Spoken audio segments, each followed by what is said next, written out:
آئیے مرکز کی انجیل کے پہلے باب کی طرف چلتے ہیں۔ میں اس کی پہلی 8 آیات پڑھوں گا، اس کے بعد آپ سے سوال پوچھوں گا۔ ضرور۔ یسوع مسیح ابن خدا کی خوشخبری کا شروع۔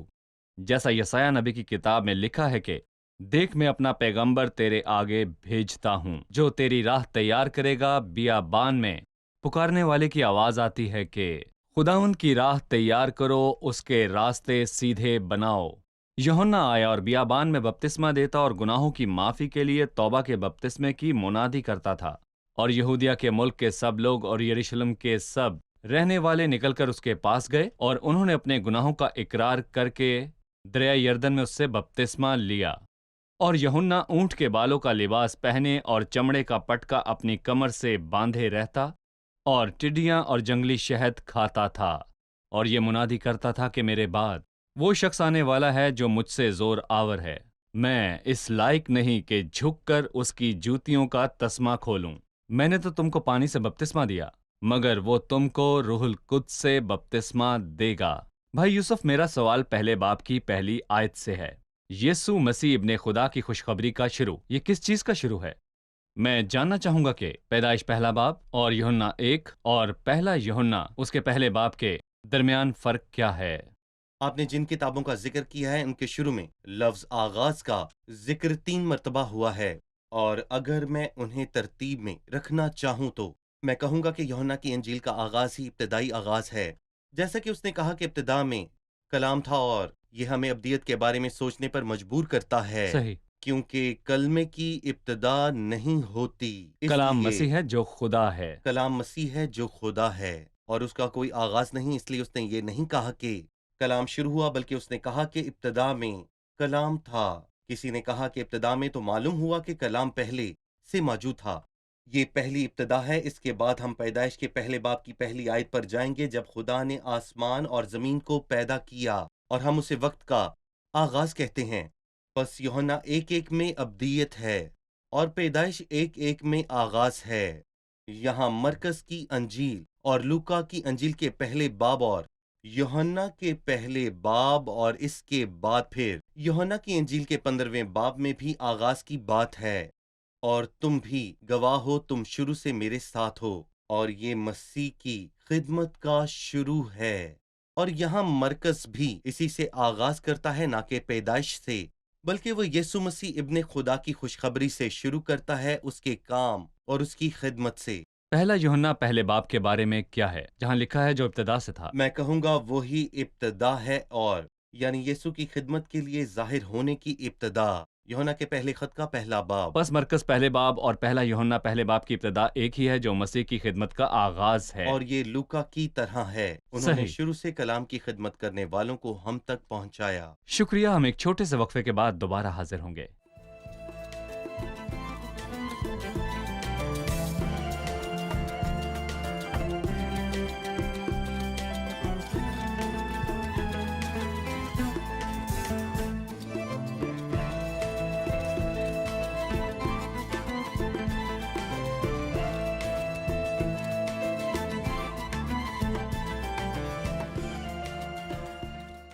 مرکز میں ہم مسیح کی خدمت کے بارے میں پڑھنے سے پہلے یوحنا بپتسمہ کی خدمت کے بارے میں پڑھتے ہیں۔ تو کیا یوحنا بپتسمہ دینے والے اور مسیح کے درمیان تعلق تھا؟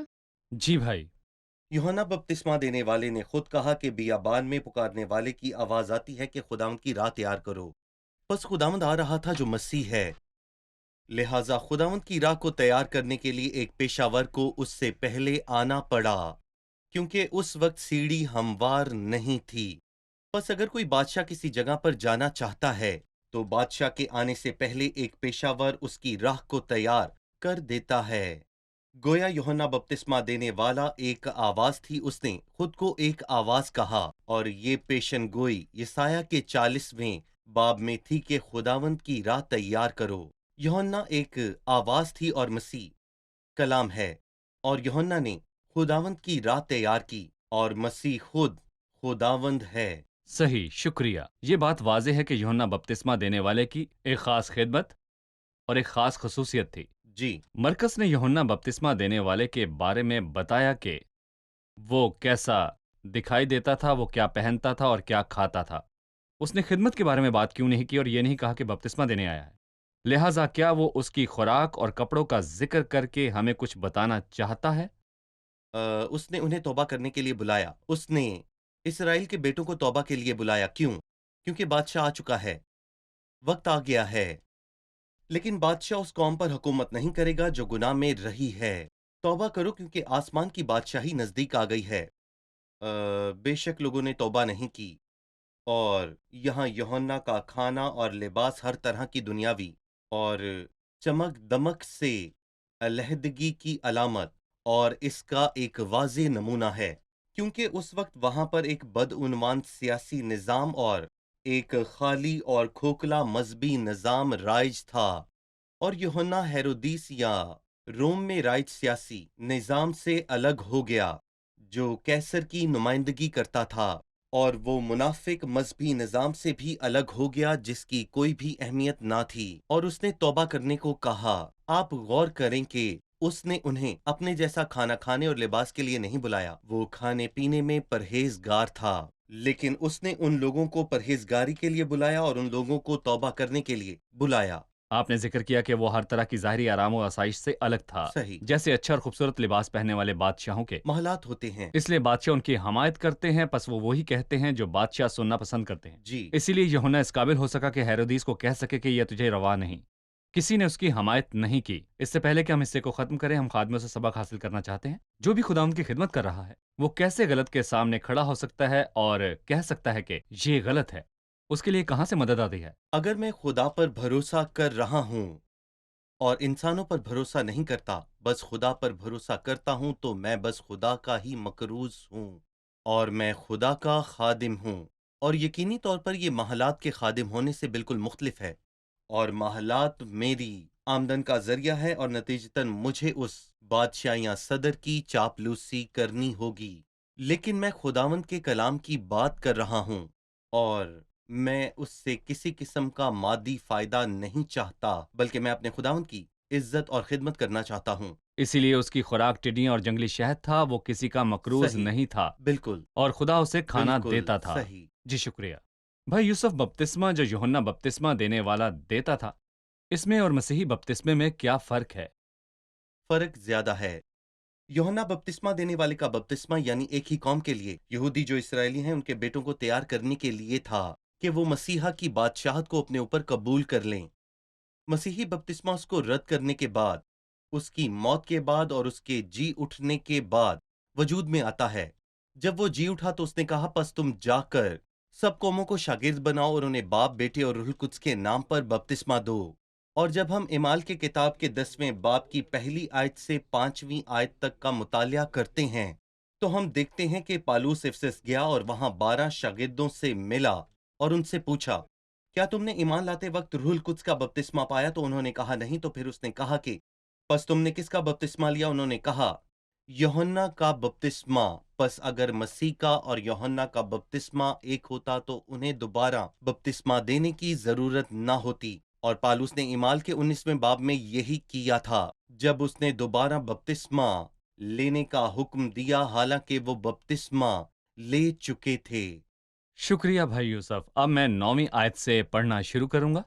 اور ان دنوں ایسا ہوا کہ یسوع نے گلیل کے ناصرت سے آ کر یردن میں یوحنا سے بپتسمہ لیا، اور جب وہ پانی سے نکل کر اوپر آیا تو فی الفور اس نے آسمان کو پھٹتے اور روح القدس کو کبوتر کی مانند اپنے اوپر اترتے دیکھا، اور آسمان سے آواز آئی کہ تو میرا پیارا بیٹا ہے، تجھ سے میں خوش ہوں۔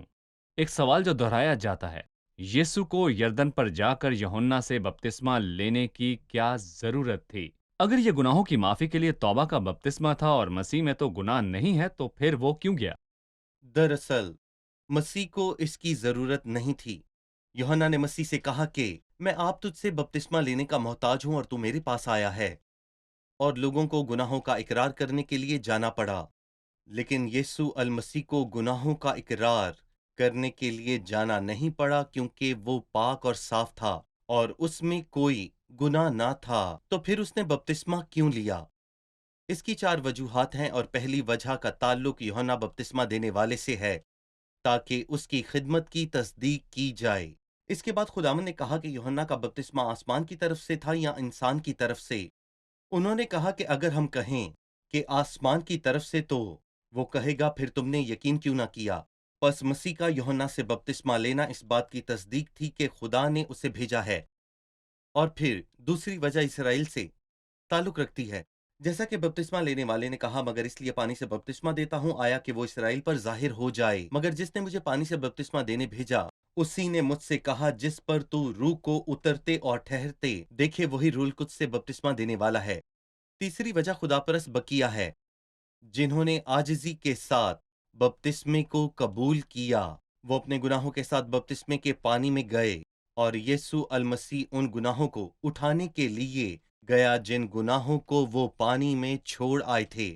بے شک انہوں نے بپتسمے میں کچھ نہیں چھوڑا، اور مسیح ان کے گناہوں کو اٹھانے نہیں گیا تھا، وہ گلگتا گیا تھا، گویا کہ بپتسمے کی تیاری کے لیے پہلا وہاں قدم تھا، تھا۔ جی ہاں، موت کے بپتسمہ کی تیاری۔ بالکل صحیح کہا، یعنی گلگتا کے راستے پر چلنے کے لیے، اور اس کو قبول کر کے اس نے ساری راست بازی کو پورا کر دیا۔ اور چوتھی وجہ کا تعلق خود مسیح کے ساتھ تھا۔ مسیح کے یوحنا 10 کے الفاظ اس وقت پورے ہوئے تھے جب اس نے کہا تھا کہ اس لیے دربان دروازہ کھول دیتا ہے۔ کچھ لوگ یوحنا بپتسمہ دینے والے کو دربان کی حیثیت دیتے ہیں جب اس نے مسیح اور روح القدس کے اترنے کی گواہی دی تھی۔ جب مسیح نے ساری راست بازی کو پورا کیا اور اس نے نہ صرف دریائے یردن پر جانے کو قبول کیا جو موت کی علامت ہے، بلکہ اس نے موت بھی سہی اور ان سب کے گناہوں کی سزا کو برداشت کیا جو توبہ کر کے اس پر ایمان لائے۔ بھائی یوسف، بپتسمے کے منظر میں لفظی الہام کے بارے میں ایک لفظ ہے جو صرف مرکز نے استعمال کیا جب وہ بپتسمے کے بارے میں بات کر رہا ہے، اور جب وہ پانی سے نکل کر اوپر آیا تو فی الفور اس نے آسمان کو پھٹتے دیکھا، لیکن متی میں بپتسمے کا ذکر آیا تو پھٹنے کا لفظ نہیں استعمال ہوا۔ جی، اس کے بارے میں بتائیے، اس کا مرکز ذکر نے ہی نہیں ہے۔ لفظ پھٹنے کا استعمال کیوں کیا؟ در حقیقت مسیح کی زندگی میں بس دو چیزیں پھٹیں، پہلے آسمان اور پھر اس کے بعد ہیکل کا پردہ پھٹ گیا تھا۔ یہاں ہم ایک فرق کو دیکھتے ہیں، مسیح کی کاملیت کی وجہ سے آسمان پھٹ گیا تھا، گویا خدا نے آسمانی باشندوں کو خدا کے معیار کے مطابق ہونے والے اس شخص کو دیکھنے سے روکنا چاہا۔ اس نے آسمان کو پھاڑ دیا، وہ کہہ رہا تھا یہ میرا پیارا بیٹا ہے، تو میرا پیارا بیٹا ہے، وہی اس کا فرد اور کمال ہے۔ لیکن مرکز کے 15ویں باب میں ہم دیکھیں گے کہ ہیکل کا پردہ پھٹ گیا تھا جو اس کے کام کی کاملیت ہے، پہلے اس کا فرد اور پھر اس کا کام۔ اس کا فرد کامل ہے لہٰذا آسمان پھٹ گیا، مطلب فرد کامل ہے اس لیے ہیکل کا پردہ پھٹ گیا۔ شکریہ بھائی، ہم ایک چھوٹے سے وقفے کے بعد دوبارہ حاضر ہوں گے۔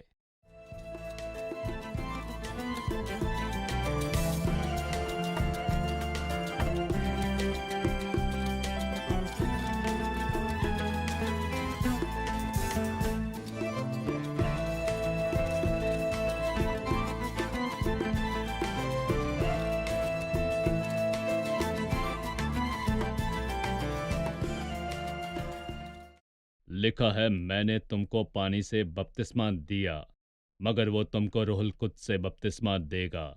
لفظ آگ جس کا ذکر متی میں ہے یہاں کیوں درج نہیں؟ اس کی وجہ کیا ہے؟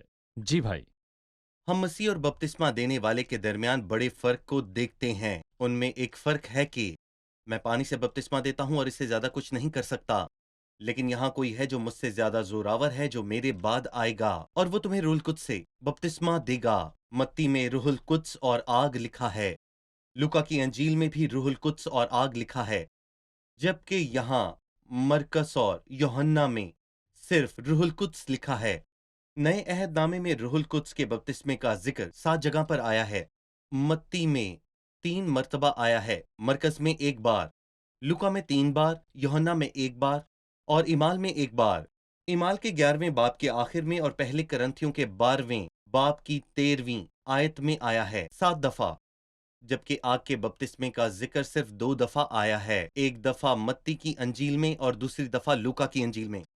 اور روح القدس کا بپتسمہ ایمانداروں کو دی جانے والی عظیم ترین برکات کی نمائندگی کرتا ہے، اور آگ کا بپتسمہ ایک خوفناک سزا کی نمائندگی کرتا ہے جو شریروں کو دی جائے گی۔ صحیح۔ وہ خوفناک بپتسمہ جو شریروں کو دیا جائے گا اسے آگ کا بپتسمہ کہا جاتا ہے۔ یہ کوئی برکات نہیں ہے جیسا کہ کچھ بھائی ایسا سمجھتے ہیں، بلکہ یہ ایک خوفناک تباہی ہے۔ اور جب ہم متی کی انجیل پڑھتے ہیں تو وہاں وہ آگ کو منفی انداز میں پیش کر رہا ہے۔ اس کا صحیح۔ چھاج اس کے ہاتھ میں ہے اور وہ اپنے کھلیان کو خوب صاف کرے گا، مگر بھوسی کو وہ آگ میں جلائے گا جو بجھنے کی نہیں، بھوسی کو جلائے گا۔ بھوسی کو جلائے گا۔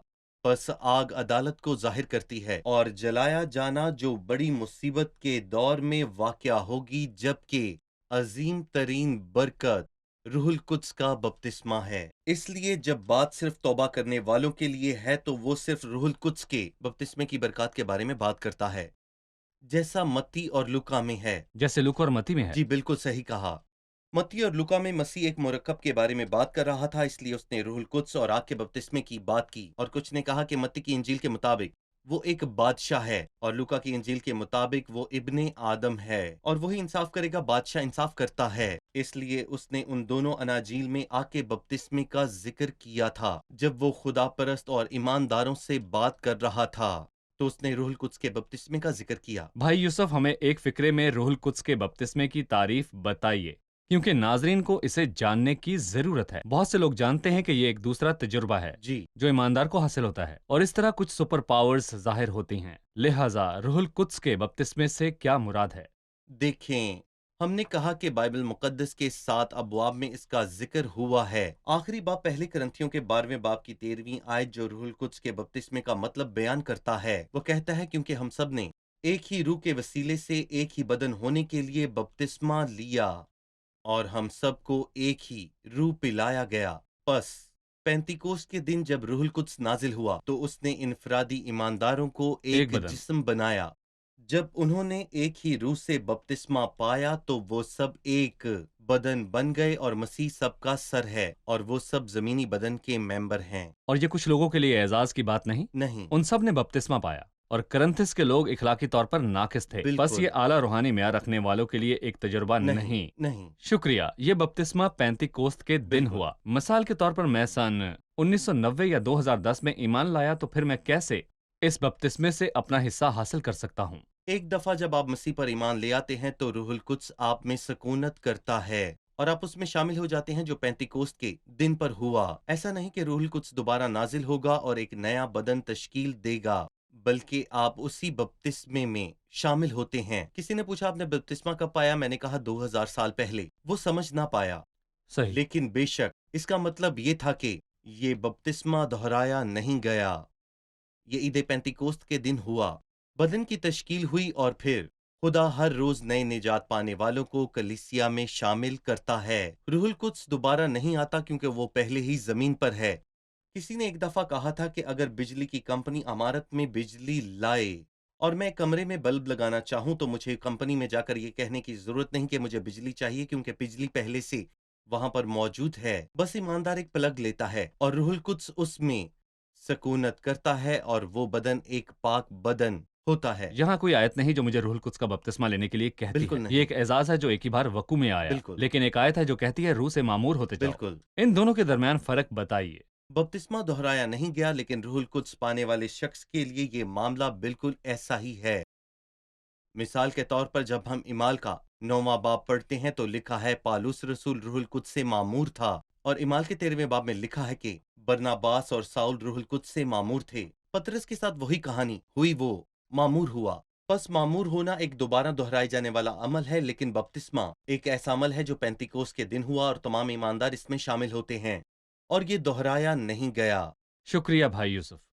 اب میں آپ کے سامنے 12ویں اور 13ویں آیت کو پڑھوں گا۔ اور فی الفور روح القدس نے اسے بیابان میں بھیج دیا، اور وہ بیابان میں 40 دن تک شیطان سے آزمایا گیا اور جنگلی جانوروں کے ساتھ رہا کیا، اور فرشتے اس کی خدمت کرتے رہے۔ اس نے آزمائش کے بارے میں بات کی جو بیابان میں واقع ہوئی۔ بے شک متی نے ہمیں 3 قسم کی آزمائشوں کے بارے میں بتایا، لیکن یہاں اس نے بتایا کہ وہ آزمایا گیا۔ میں ایک عام سوال دہراتا ہوں، اگر مسیح کی انسانی فطرت میں گناہ نہیں تھا اور وہ گر نہیں سکتا تھا، تو پھر وہ شیطان سے کیوں آزمایا گیا؟ تاکہ اس بات کی تصدیق ہو کہ اس کی انسانی فطرت گناہ سے پاک تھی، اور وہ پاک تھا۔ یہ ایک حقیقت ہے جو بائبل بتاتی ہے۔ اس کی تصدیق ہوئی تھی۔ جی ہاں۔ یہ کیسے ثابت ہوا؟ شیطان نے 40 دن تک کوشش کی لیکن وہ ناکام رہا۔ لیکن اس نے ایک اور دفعہ کوشش کی۔ اس نے لوکا 4 میں کہا تو کچھ عرصے کے لیے اس سے جدا ہوا۔ وہ دوبارہ اس کے پاس آیا، جی ہاں، پر کب؟ گتسمنی باغ میں۔ اور نتیجہ کیا ہوا؟ مسیح نے کہا کیونکہ دنیا کا سردار آتا اور ہے مجھ میں اور اس کا میں کچھ نہیں۔ کچھ نہیں۔ پس مسیح کو مکمل یقین تھا کہ وہ گناہ کے بغیر ہے، اس لیے وہ گناہ میں نہیں گر سکتا تھا، اور پھر آزمائش میں یہ بھی ثابت ہو گیا۔ شکریہ بھائی، ہم پروگرام کے اختتام پر پہنچ چکے ہیں۔ آئیے مہمانوں سے رائے جانیں۔ آج کے پروگرام سے آپ نے کیا سیکھا؟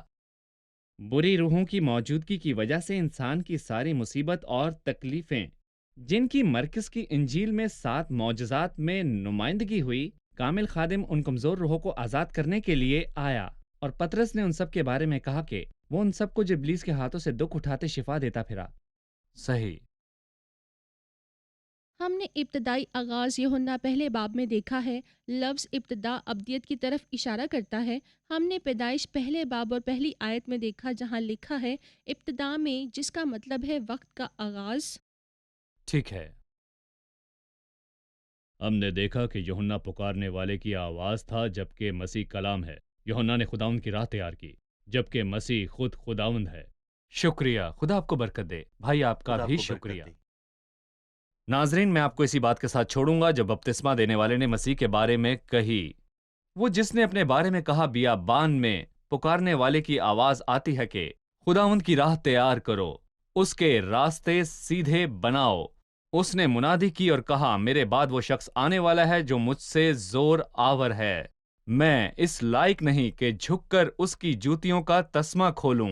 یہ عجیب ہے کہ جب اس نے مسیح کو خادم کے طور پر پیش کیا تو یوحنا مسیح کے فرد کے بارے ایسی عظمت کے ساتھ بات کرتا ہے۔ اگرچہ وہ اسے خادم کے طور پر پیش کرتا ہے، لیکن اس نے مسیح کے بارے میں کہا کہ میں اس لائق نہیں کہ جھک کر اس کی جوتیوں کا تسمہ کھولوں۔ تو پھر کیا ہوتا اگر وہ اس کے بارے میں بادشاہ کی حیثیت سے بات کرنے جا رہا تھا، اس کے بارے میں بات کرتا جیسے وہ مجسم خدا ہو؟ مسیح کی عظمت میں کوئی کمی نہیں آئی۔ جب اناجیل کے مصنفین نے اس کے بارے میں چاہے مجسم خدا کے حیثیت سے بات کی، یا ابن آدم یا بادشاہ یا خادم کی حیثیت سے بات کی جو خدمت کرنے آیا، جب وہ وہاں خدمت کر رہا تھا اور جب وہ وہاں بھلائی کر رہا تھا، وہ عظیم تھا۔ جب اس نے بالا خانہ میں شاگردوں کے پاؤں دھوئے تو وہ عظیم تھا۔ وہ انسانی ضروریات پوری کر رہا تھا، وہ عظیم تھا۔ چاہے اسے رات گزارنے کے لیے جگہ نہ ملی اور وہ پہاڑ پر چلا گیا، تب بھی وہ عظیم تھا۔ جی ہاں، مسیح عظیم ہے اور اس کی عظمت کبھی بھی کم نہیں ہوئی۔ جب اس نے عاجزی کے کپڑے پہنے اور بھلائی کرنے جا رہا تھا اور ان سب کو شفا دی جو ابلیس کے ہاتھوں دکھ اٹھاتے تھے۔ عزیز ناظرین، میں اور آپ مسیح کی تعریف کرنے اور مسیح کی عظمت کی طرف متوجہ ہونے کے لیے بلائے گئے ہیں، اور نہ صرف مسیح کی تعریف اور عظمت کی طرف متوجہ ہونے کے لیے بلکہ اپنے ایمان اور بھروسے کو بھی اس پر رکھنے کے لیے بلائے گئے ہیں، کیونکہ خدا مجسم ہوا اور واحد نجات دہندہ ہے۔ اگلے پروگرام میں پھر ملاقات ہوگی۔ خدا آپ سب کو برکت دے۔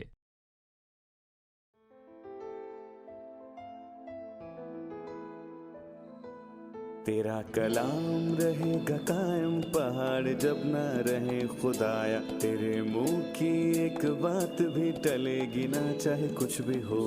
تیری مان دیے ہے زندہ، سونے سے بھی قیمتی، میرا دل یہ دے گواہی ہے، یہ کتاب عظیم نازل کرے اپنا کلام، شکستہ دلوں کو سکون ملے، تاریکی دور ہو میری راہیں روشن کر، دل اپنا کلام کثرت سے اے خدا بدل دے، رہائی دے کثرت سے پھل ملاؤ۔ کلام رہے گا قائم، پہاڑ جب نہ رہے خدایا، تیرے منہ کی ایک بات بھی ٹلے گی نہ، چاہے کچھ بھی ہو۔